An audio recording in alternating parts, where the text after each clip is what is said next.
I escaped the $1 million debt hole by using this cash flow strategy. See this right here? This was me 15 years ago.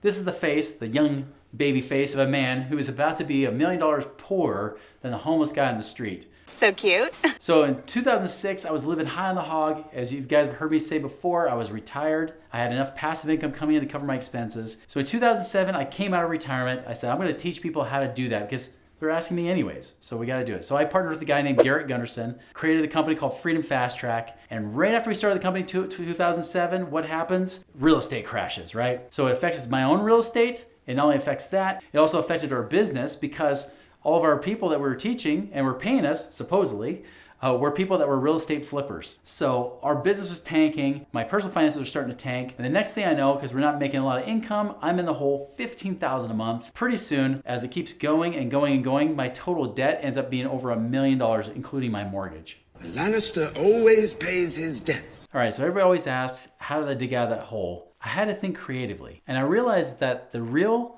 stress on me had nothing to do with that $1 million of debt. I mean, that was stressful, don't get me wrong. But it wasn't about the $1 million of debt. It was actually about what are my monthly payments? How is that affecting me? And so I started looking at my debt differently. I started to realize, okay, do I want to invest my money and make a cash flow off that passive income to then pay for my debt? Or do I just pay off a debt? And if so, which ones do I pay off? So I have here kind of like a typical American with their different, got mortgage, car loan, I got a couple credit cards and a student loan here. And I thought, let's take this scenario, let's see what happens with this. Many people will look at this, they'll say, all right, there's two different methodologies you hear about. One is you pay off the lowest balance first, which they're going to go for that credit card right there, right? Like, oh, pay that sucker off. And by the way, it's also the highest interest rate. So the other people say pay off the highest interest rate first, they'll go for that one. You know what? That could be the case, but that's not what I started looking at. I created my own little formula. Again, really looking at this from like an investor perspective of what gives me my biggest bang for my buck. And I called it this. It's called the cash flow index. And here's what I did, is I take the loan divided by the minimum monthly payment, and that gives me a number, right? So I take the loan, divide by minimum monthly payment, I get a number. The lower the number, the lowest number is the one that gets paid off first. So instead of focusing on interest rate, in fact, I'm gonna just say this right now, ignore the interest rate, okay? Ignore it. It doesn't really matter. I know that's gonna freak people out. They're like, that's everything. No, it's not everything, and I'll explain why. Because this is the thing that threw people off and threw me off for a while too. But ignore the interest rate. But I look for the balance divided by the minimum monthly payment. So here, 240,000 divided by 1,600, 28,000 divided by 555, and so on. So let's do the math. Okay, so I'm gonna put this cash flow index right here. So for the mortgage, the first one right here, it's a 150. By the way, if you have a mortgage, it should be ideally between 150 to 200 or so. If you got a really low interest rate mortgage, it's probably over 200. If you get under this, we might be talking about a refinance in your future. All right, car loan, next one. All right, the car loan index is at 50. So far between these two, if I had to pick just one to pay off, I'd be going for the car loan because that's the lowest one. Or in other words, this one's 3 times more effective to pay off than this one because for the 28,000, which is almost a tenth of this, you free up $555 a month, right? That's a big difference. I mean, this is only a third of the cost, but look, this is balance-wise, this is almost a tenth of the cost or a tenth of the balance. Now, here's where it gets tricky. Let's look at the credit cards. So this credit card right here is $7,000. I divide it by 250. I get a 28. So this 15% credit card has an index of 28. By the way, I find low indexes like this even on 0% transfers sometimes. There are times that a 0% transfer can have a low index like this. Now, let's look at the next one. Remember, this was the one that everybody would pay off. Let's see how this one comes out. 3,000 divided by $90 a month. This one is actually a 33. Hold on, that's a higher index. Remember we said pay off the lowest index first. What's going on here? All right, let's go to the next one. Student loan, $30,000 divided by $200 a month is $150. So notice this one's pretty much the same as the mortgage.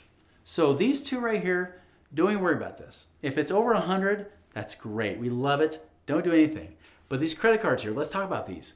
Remember, I said pay off the lowest index first. Well, why would 15% be better to pay off than the 29%? Because we're ignoring the interest rate.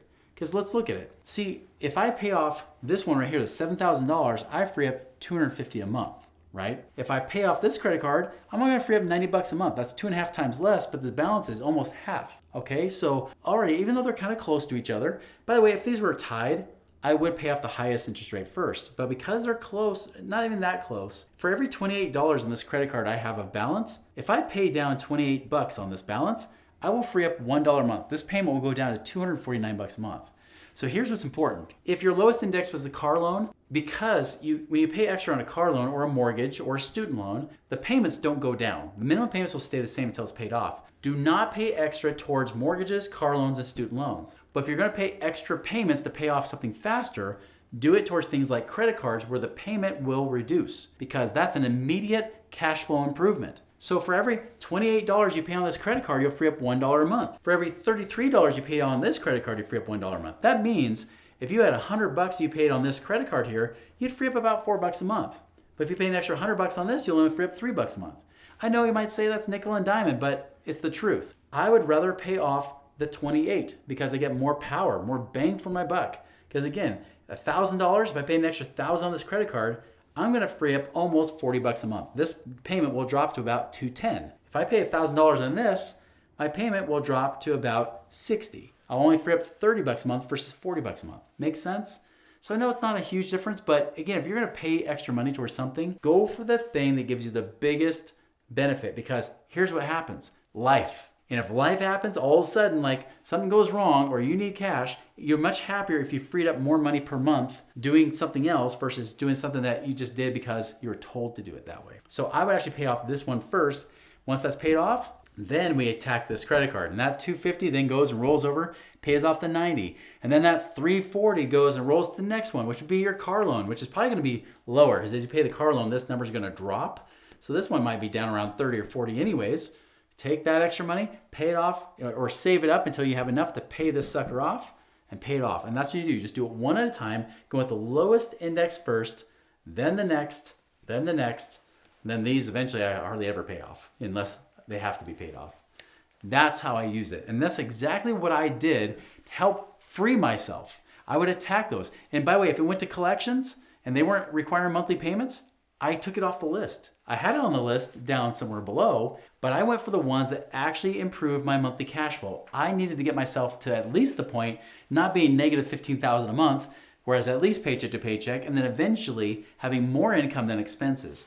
When it comes to paying off debt, this has been the most effective. And I learned this even when trying to pay off debt faster. I've actually used this method and paid off faster than people that try to focus only on interest rate or focus only on minimum or lower payments. This method works and it creates more peace of mind in case something goes wrong. There's a hiccup along the way when you're in this debt pay down method, right? That's how I was able to do it. Now I'll give you a bonus tip here. The other way to pay it off faster is earn more income. Earn more income. Keep your lifestyle lower while still earning more money. Find ways to produce and create value for people, your employer, whoever's hiring you, customers or clients, if you own a business. Keep adding more value. Find ways to generate more income so that you can accelerate this faster and faster so that you become financially free faster as well. Now, once you pay off this debt, you're doing great. You're now saving up for retirement. But the question is, can you live on $4,000 a month in retirement? Here's the video to answer that question for you.